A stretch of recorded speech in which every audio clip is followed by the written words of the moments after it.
అధ్యాయం హగ్గై గ్రంథం 2వ అధ్యాయం 23 ఆ తర్వాత 22. నా సేవకుడును షయల్తీయేలు కుమారుడు నైన జెరుబ్బాబెలు నేను నిన్ను ఏర్పరచుకొని ఉన్నాను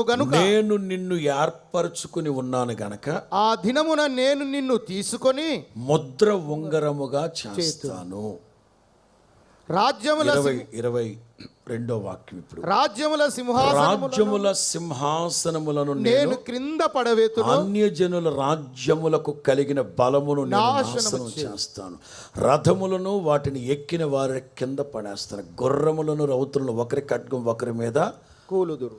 నిన్ను మాత్రం జెరుబ్బాబెల్, నిన్ను మాత్రం నేను నిన్ను ఏర్పరచుకుని ఉన్నాను గనక ముద్ర ఉంగరముగా నిన్ను చేస్తాను. దేవునికి స్తోత్రం చెప్పండి గట్టిగా. ముద్ర ఉంగరాన్ని గురించి 1-2 మాటలు చెప్తాను. 5 వేళ్ళు, ఏ వేలుని ఏ పదముతో ఉచ్చరిస్తామో మీకు బాగా తెలుసు. ఇప్పుడు ఉంగరం పెట్టుకుంటున్న వేలుని ఉంగరపు వేలు అంటారు, వాస్తవమే. కానీ వాస్తవంగా ఈ వేలుకి ఏ పేరు లేదు. అనామిక, పాత తెలుగు మాట అనామిక. అనామిక.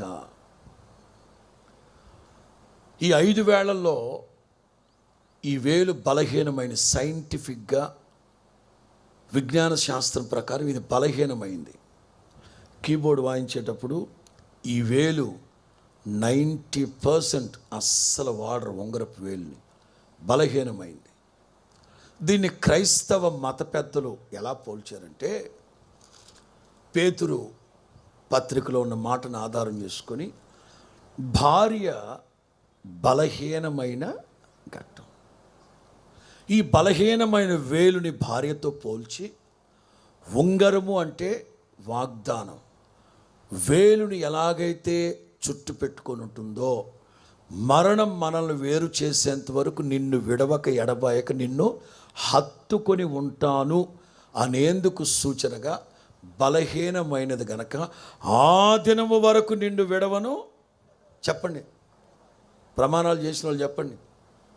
కలిమి అందును లేమి అందును, కష్ట సుఖ దుఃఖములు యందు, వ్యాధి బలహీనతలు యందు నిన్ను విడవక ఎడబాయక రక్షించి పోషించి భక్షించి కాదు,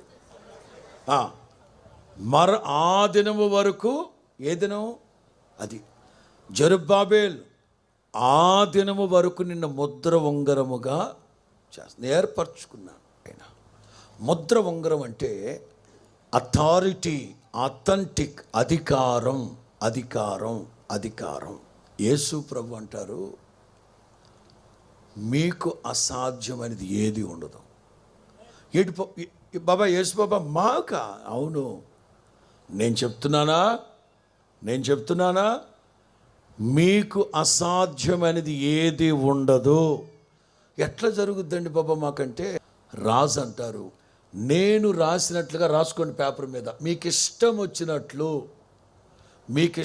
వచ్చినట్లు రాసుకోండి. రాసుకొని ఈ ముద్ర ఉంగరం మీకు ఇచ్చాను కదా, అదే వేసుకోండి, జరిగిపోతాయి. పోండి. ఎందుకో మరి ఇవాళ సరిగ్గా ఏడాది తర్వాత రిపీట్ చేయాలనిపిస్తుంది ఆ మాట. మీరు కూడా ఒక పేపర్ తీసుకొని మీకు ఇష్టం వచ్చినట్లు అందులో రాసుకోండి. నా ప్రభు సంతకం పెడతారు. ఆత్మ అనే ముద్ర వేస్తాడు దాని మీద. యేసు నామములో మీరు అడిగిన దానికంటే, ఊహించిన దానికంటే అత్యధికముగా నా తండ్రి జరిగించునుగాక.